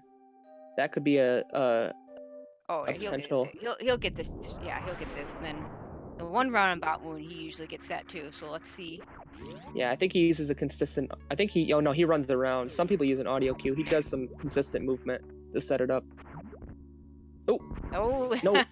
Oh, a little bit of Commentator's curse. curse there. Oh, He did get one the extra kill there, sniper. but this is another chance for Kipp to save some time.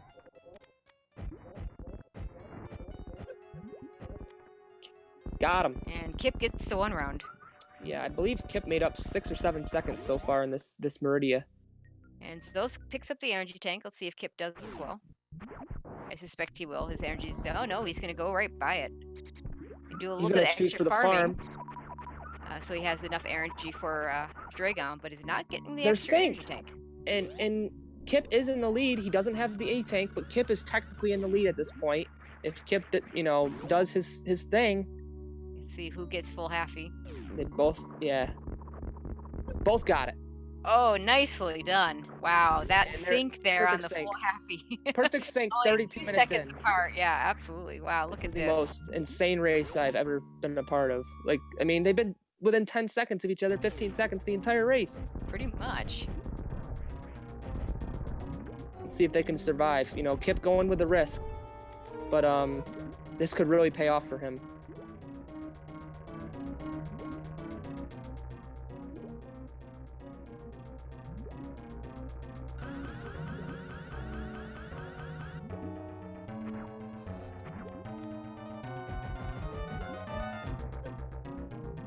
interesting Kipp opening up with ammo. Yeah, that I was thinking he was gonna do like the rain dancer strat, but ooh, okay, okay, no death, no kill there, and spike suit for zoasty.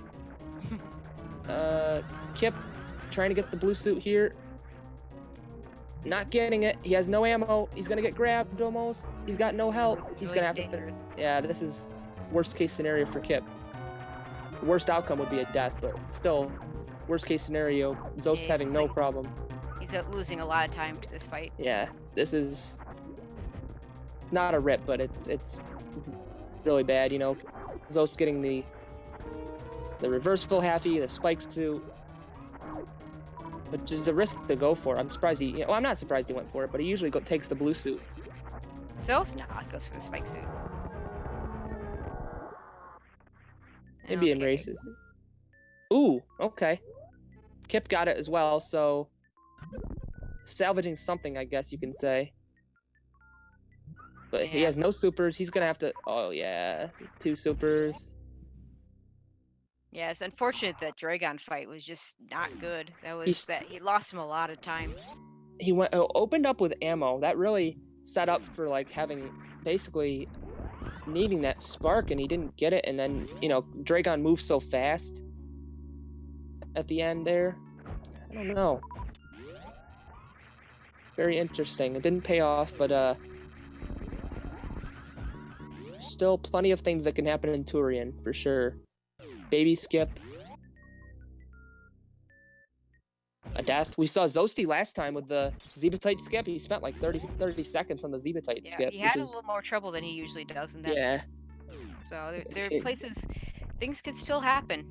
This is Super Metroid. A lot of things, anything can happen in Super Metroid.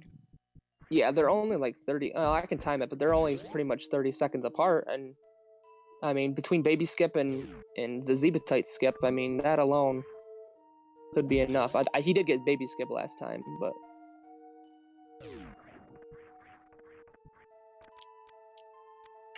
yeah, it's exactly 30. Well, it depends on how many farms he does.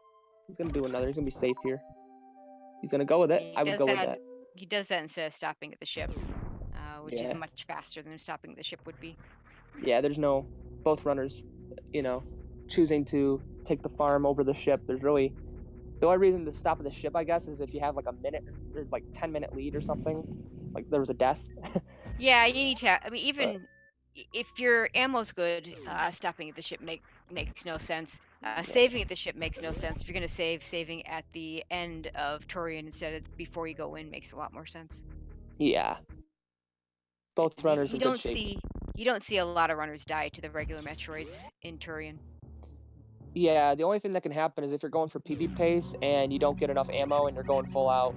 But which happened to that's RNG. That's sort of like I'm going for a 41x, so I gotta Yeah. I can't afford to do anything. Well, It's and either ammo's all or going to be an issue here because Zoast only has 3 supers, and he's going to need to have more coming out. So we'll see if his drops are good. Kipp Yeah, having 5 technically- supers, so he's also going to have to be a little careful as well. Actually, 4 coming out of the red door there. So he's Yeah. going to have to be conscious of it as well. But Kipp doing a great job though. I mean, they're only 1 G4 apart, and prior to the Dragon fight, they were synced. So Pretty much, yeah. we'll see how Zoasty's Turian goes.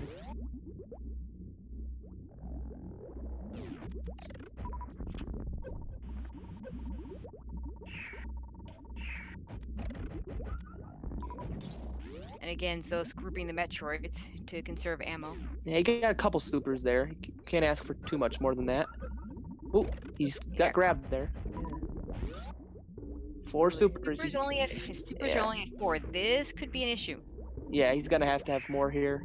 It's up to RNG now, or else he's gonna have to reload the Metroid room. Oh, that's he- perfect. Really, yeah, great super drops in Metroid Room 3. Yeah, he's good. That's what he wanted to see. He groups these. He only needs 1 super. He's set. And he'll probably use regular missiles just to Yep. be sure, because 2010. regular missiles you can refill, and super missiles you can't. And using the transition to set up the damage boost. Well done.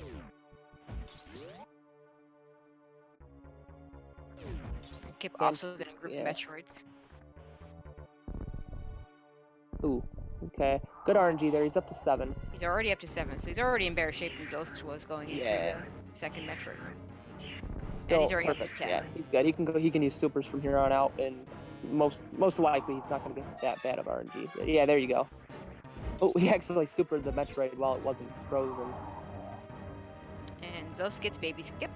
That was huge. Yeah, that was pretty much Kipp's chance. If he missed Baby Skip, that would have probably been his chance.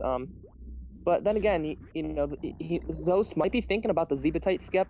I hardly imagine him losing that much time to it, but under pressure, maybe. Or maybe you'll see a Zoasty save. Maybe Kipp. No, Oh he's no, not they're gonna- both skipping. No, he's not Both going to skipping save this time. Yeah, no reason to. He's got 4 tanks. But it is a little bit risky. The last time he saved, because he had no saves, and he would have just been letting Kipp back in the race, since Kipp had died and was so far behind. Kipp would have been 20 minutes ahead. In this case, it would have been the other way around. Saving would let Kipp back in the race because of the time it takes to do so. No Baby Skip for Kipp, unfortunately, so there's a little bit more time lost there. Zoasty with about as good of a Mother Brain 1 as you can have. And really, it just comes down to Zoasty being able to kill Mother Brain 2 without losing too much health. Yep, and 60 shots here with this beam combo. He could shoot his 3 missiles and save 1 shot if he wants to. Kipp, unfortunately, going to have to go refill because he lost all that energy to the baby. Yeah, I believe he didn't actually get to Baby Skip last time because he died, unfortunately. Yeah, But well, Kipp is more than capable of doing it, but even the best mess it up sometimes. So yeah, I think Oates messed it up in one of his races, and he's got a 41, which is there's only 3 people in the world that have a 41. exactly. And there's hundreds of people that run this game. Probably a lot more offline.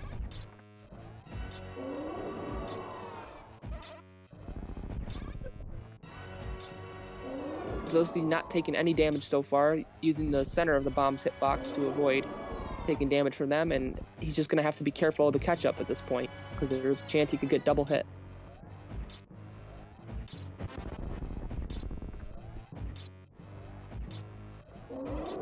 Yeah, the catch-up being the most deadly attack, but it is kind of the easiest to avoid. It is pretty well telegraphed. Yeah, the first one can be scary, even if you're counting. If, say, there's a bomb on the floor or something, you can only take, you can't take any damage. Then obviously, you have to be able to avoid both. Alright, and Zoast's done with Mother Brain 2. So just wait the last cutscene. Unfortunately for Kipp, there's not a whole lot of places at this point where he's going to get a chance to catch up. Yeah, unfortunately, Zoasty is looking in great shape to take the whole tournament here. With the reverse 2-0 on Kipp.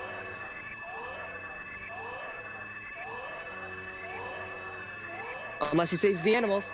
He's not going to save the animals. A man can dream. Not for the race sake, just because for Metroid Fusion's sake. I'm thinking of JRP here. He needs those animals to complete his run. There you go. Kipp into his catch-up phase, so he's almost done with Mother Brain 2. We the did get phase starting when Mother Brain is just over 75% down in HP. So 60 shots after the 46th shot, that'll get you down to that point of seeing that catch-up. And we did get our wish that we wished at the beginning of the race. No runners taking any deaths. Can't ask for much more than that.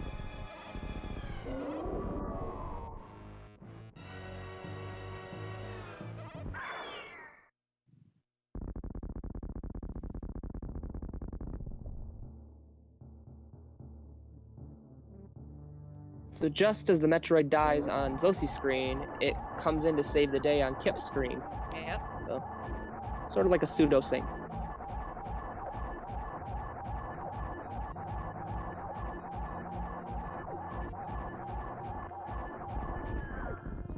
And Zoasty can beat Kipp's PB here.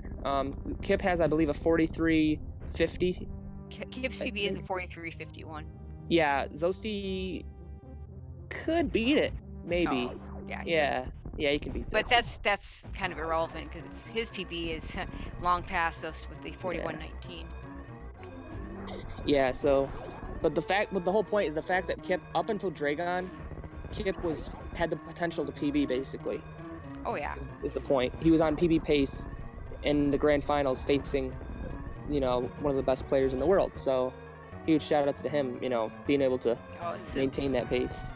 Well, that Dragon fight, if he had a normal Dragon fight, they'd still be really close at this point right now because that was the big differentiator in this Yeah, race. because he got the spike suit too after if zoasty or Kipp would be on PB pace actually potentially, because we know zoasty has a good chance here of beating the PB. Zo's going for that left side spark again and getting it. Yeah. And Mother Brain 3 is down for Kipp. Really nice escape from zoasty. This is going to be one of Kipp's better overall times. He's not quite going to be a PB, but he's going to have a low 45. Yeah, he might get into the 44s here. And zoasty beating Kipp's PB by 1 second. Just not fair, man. Congrats to zoasty on winning the Super Metroid Any Tournament, sponsored by Vi. What an excellent job. And Kipp coming right along here. Chance at a high 44, low 45.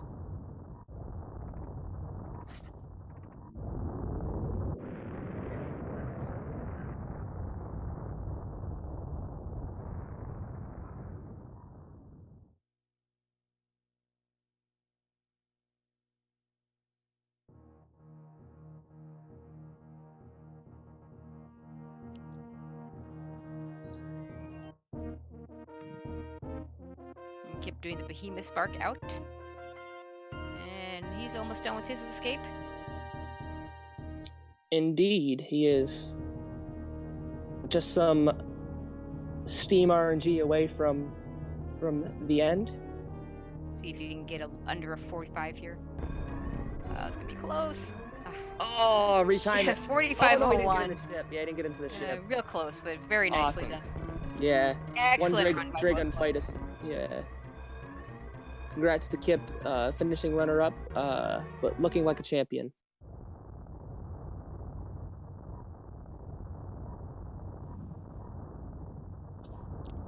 Okay, and again, let's remind people of the live event pace in April 2019. Exclamation point pace in chat for the video announcement. Hype. And we're going to be joined by the two excellent runners very briefly for a post-game interview. Yo. Welcome in, sir. Congratulations. Thank you. It wasn't pretty, but well, it was a pretty finish though. 43.50. You did actually beat Kipp's PB by 1 second. Yeah. Well, so... I just kept having some weird problems during these races. Like I couldn't get moat, and there's like I'd hit Bubble Mountain right side both runs, but yeah, I can't bomb jump over moat, so it's all messed up. Yeah. Well, in that second race, oh my god, you guys were so close right up to Dragon. I saw the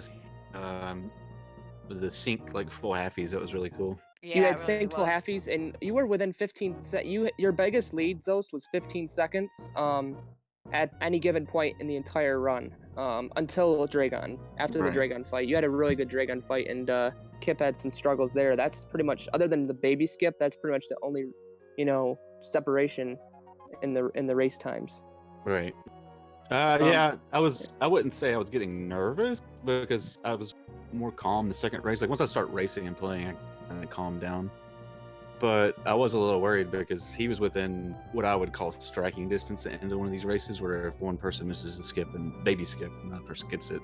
Like if you're not with 30 seconds or further ahead, you're within striking distance until after baby skip, especially. Yeah, and you'd also had a little bit of trouble with the Zebetite skip in the first race, so we were thinking about that. Yeah, that we being were wondering. A possible thing as well. Well, I was trying to communicate, and I was trying to figure something out about the verification. So oh, that's what was happening there. But congratulations, you have won the Super Metroid Any Tournament. How are you feeling about that? I'm feeling great. It's not easy, you know. It's a volatile game, so you can easily die on 1 or 2 races and just be out, no matter how good you are. So, yeah, I'm happy about it, of course. Yeah, that's true. I'm happy we showed a good race at the end of it too. That's very important in my view. I mean, I'm not gonna like throw anything to make that happen, but you know. No, Kipp was keeping pace with you the entire race. Yeah. That was insane. Like every time, you know, you made a mistake, he did something so insane, like movement wise, that he would make up time where I didn't think he could make up time. Yeah. But he did, and there's times where he actually took the lead about halfway through, like by like a second, but like you were probably synced. There's probably like 5 different occasions where you guys were synced throughout the entire race. It was until the Dragon fight. You were actually synced going into it, but after the Dragon fight, you guys lost. There was a little bit of time. There were about 30 seconds there. So. And looks like we have Kipp in here too. So how are you doing, Kipp? Hey guys, what's up? I'm doing pretty well. GG's host. GG, man. So I'm sorry about the races that you had a few bad luck spots. It looked like. I mean, yeah. Well, actually, I'm actually pretty pleased with how I played overall in both runs. I was, for me personally, on a pretty decent pace in Lower Norfair, and especially up to Dragon. I was probably maybe within, I don't know, 5 seconds of my PB or something like that. But then you know how it is. Like this game is so tough. Like there's a few areas, like a few boss fights and a couple rooms where if you just barely miss something, you're losing a ginormous amount of time. So the fact that I ran a 45:01 with one of the worst Dragons I can imagine, a slow, I think I got a triple slow Fantoon. For me, like that's a pretty good run, and I missed baby skip. So the fact that all 3 of those things happened and I still had like, you know, a time that was only about a minute away from my PB, I feel pretty good actually. Yeah. You were keeping pace with zoasty the entire time, and zoasty did actually either tie. Well, it looks like he beat your PB by 1 second, but like you could have PB'd that race even with the slow up until Dragon. You probably could have still had a chance to PB. Oh, absolutely, you could have. It was. I mean, you guys are that close. You guys are synced on full halfy. Yeah, well, you know, I've been trying really hard to practice a good bit lately. I'm off for the holidays and I've been trying to make some improvements. But, you know, at the same time, it's kind of like Zoe said, this game is incredibly volatile, and, you know, in a one-run scenario, you know, it's just really tough to get everything. So I'm just really excited that I even made it to the final. It was awesome racing Zoast again, and you know, to perform in front of everybody. So this was a really fun experience, and I'm glad that, you know, I was able to take part in it. So, a question I have for you, Kip. So, on the first race, went for the lava spark, and that kind of messed you up a little bit. Is that pretty much why you didn't go for it the second time around? Yeah, basically the first time, you know, I guess if we really want to get into the sort of strategy, the first time, you know, it's something I've been going for lately, and my success rate with that trick is not super high, but I've been getting a little bit better at it. And as y'all saw, I only missed it by like literally, if I had sparked maybe 1 or 2 frames later, I would have had it. And I knew I was ahead, but at the same time, I also knew that it was not only likely, but or not only possible, but likely that Zeus would catch me anyway. So I was like, you know, I have to basically try to get any edge that I can. And unfortunately, you know, missing that didn't kill me. It was messing up in the worst room in the game that really got me. And that room is just one of those things where if you just barely miss, you know, you can lose the whole run. So, but hey, that's Super Metroid for you. It is. You lasted quite a long time with that what was it, 6 HP, but at some point it's just gonna get you. And for the record, oh, go ahead, Zeus. I was just gonna say, I told him in the chat, I was like, it's crazy you lived that long, because I saw where he got injured, and living that long, getting all the way there is impressive in itself. Well, I didn't remember. Here's the funny part. I had 6 health. I'm fairly confident that little flame at the beginning of Wasteland does 7 damage, and I didn't remember that until I was like going through the door transition. Oh, no. So I was like, "Oh crap!" And so I did a bomb jump. I don't have enough health for that. It's really funny when you go through this gauntlet with no health, of all these pirates swarming around you, and then you just run straight into a little puff of smoke and it kills you. Exactly. It looks really dumb. It looks pretty awesome. Yeah. But yeah, thank you Dangerous. guys very much again for the commentary. And again, I just want to say thank you to everybody out there that supported me throughout this tournament. And you know, Zoast, I could sit here and talk all day. I could say a million things great about Zoast. He's a great dude, excellent runner. You know, one of the reasons I even started playing. So it was really awesome for me to experience these last two races. GG Zoast and Tracy, Adam, thank you guys for the comment. Yeah, thank you, Kipp. Thanks, man. Yeah, It's been a pleasure. Yeah, thank all of you for all your runners for even attempting this game and running this game. Definitely follow the runners if you haven't already. Kipp and Zoasty, man, some of the best runners that you'll ever find. So huge shout outs to them. All right. And that's pretty much going to be it for us. So, yeah, thank you to both runners, Kipp and Zoast. Thank you for joining me, Adam. Thank you to everybody watching. Hope you Yep. really enjoyed this great race. Thank you to Ari Milo for doing the restream, setting this up. I've done restreams before, not an easy thing to do. So, big thank yous there. Thank you to GSA. And again, one last time, Adam, you want to talk about that sponsor before we go? Yeah, Vi, thank you so much for sponsoring this Super Metroid Any Tournament, as well as the Odyssey and the Super Mario 64 70-star tournament, which the grand finals will be happening in about 15 minutes or so. It's like right after this. We're going to go to intermission and then go right into the 70-star final. So stick around for that. Exclamation point bet in the chat. You can bet on the race if you are of legal age and residence. So definitely do that if you haven't already. It's going to be a great race coming up, and we thank you for this Super Metroid tournament. It has been a blast.